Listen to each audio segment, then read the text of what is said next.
আর কোনো রাজনৈতিক দল ওনার উপর আস্থা রাখতে পারছে না, বিকজ বাংলাদেশের রাজনৈতিক দলগুলো এবং যারা বিভিন্ন মতের বিশ্বাসী একটি পক্ষ নিয়ে নেওয়া সরকারের অধীনে নির্বাচন কিরকম হয় সেইটা কিন্তু আমরা 18-তে দেখেছি, 24-এ দেখেছি, 14-তে দেখেছি।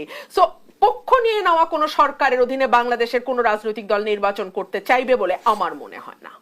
বিদ্যমান রাজনৈতিক পরিবেশ কিংবা রাজনৈতিক দলগুলোর প্রতি কি প্রধান উপদেষ্টা আস্থা রাখতে পারছে না? বিষয়টি কেমন?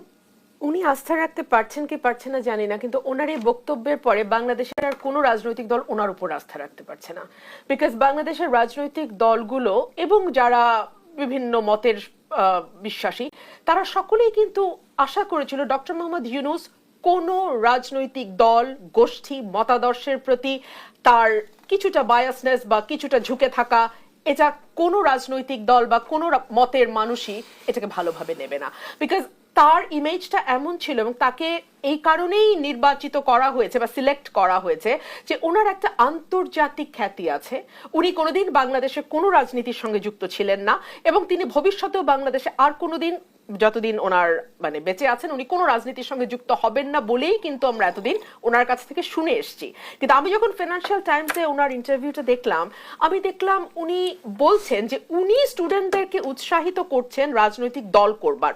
এক, উনি নিজে ক্ষমতায় আছেন এবং ওনাকে ক্ষমতায় রেখেই নির্বাচন হয়তোবা করার একটা আলোচনা মাঠে ছিল, কিন্তু ওনার এই ইন্টারভিউর পরে রাজনৈতিক দলগুলোকে 10 বার ভাবতে হবে যে ডক্টর মোহাম্মদ ইউনূসের সরকারকে ক্ষমতায় রেখে তার অধীনে তারা নির্বাচন করবে কিনা। বিকজ এই যে নতুন রাজনৈতিক দলের কথা আমরা শুনতে পাচ্ছি, সেটি তৈরি করবার ব্যাপারে তিনি ডাইরেক্টলি স্টুডেন্টদেরকে মোটিভেট করছেন, উৎসাহ দিচ্ছেন, এখানে নাথিং রং ইন দ্যাট।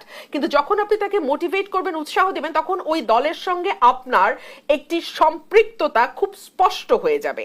দুই হচ্ছে, উনি বলছেন বাংলাদেশে যদি তারা রাজনীতিতে না আসে তাহলে বাংলাদেশের রাজনীতি এমন কারো হাতে চলে যাবে বলে তিনি আশঙ্কা করছেন যে যাদের হয়তো পুরনো রাজনৈতিক যে বন্দোবস্ত সেটার সঙ্গে যাদের ভালো রকম মিল আছে। এর মধ্যে দিয়ে তিনি বাংলাদেশের একটা বড় অংশের রাজনৈতিক মতাদর্শে যারা বিশ্বাস করে তাদেরকে তিনি আইসোলেট করার চেষ্টা করলেন এবং তিনি বুঝিয়ে দিলেন যে তিনি আসলে কোন পক্ষের সঙ্গে আছেন এবং কোন পক্ষের বিরুদ্ধে আছেন। সো এই কথাগুলো যদি আপনি রিড বিটুইন দ্য লাইন্স দেখেন, আপনি দেখবেন যে যেই ভয়াবহ চিত্রটা সামনে আসে সেটি হচ্ছে হাসিনার আমলে হাসিনার অধীনে নির্বাচন করার মতো। সো এইরকম একটি সরকার, যে সরকারটি আসলে একটি নতুন রাজনৈতিক দল করবার জন্য মানে উৎসাহ দিচ্ছে, নতুন রাজনৈতিক দলের উপর আশা ভরসা রাখছে এবং বলছে নতুন রাজনৈতিক দল গঠিত না হলে রাজনীতি আবার সেই পুরনো ব্যবস্থায় ফিরে যাবে বলে যেই সরকারটি আশঙ্কা প্রকাশ করছে, তার মানে অলরেডি এই সরকারটি একটি পক্ষ নিয়ে নিয়েছে। সো একটি পক্ষ নিয়ে নেওয়া সরকারের অধীনে নির্বাচন কিরকম হয় সেইটা কিন্তু আমরা 18-তে দেখেছি, 24-এ দেখেছি, 14-তে দেখেছি। সো পক্ষ নিয়ে নেওয়া কোনো সরকারের অধীনে বাংলাদেশের কোনো রাজনৈতিক দল নির্বাচন করতে চাইবে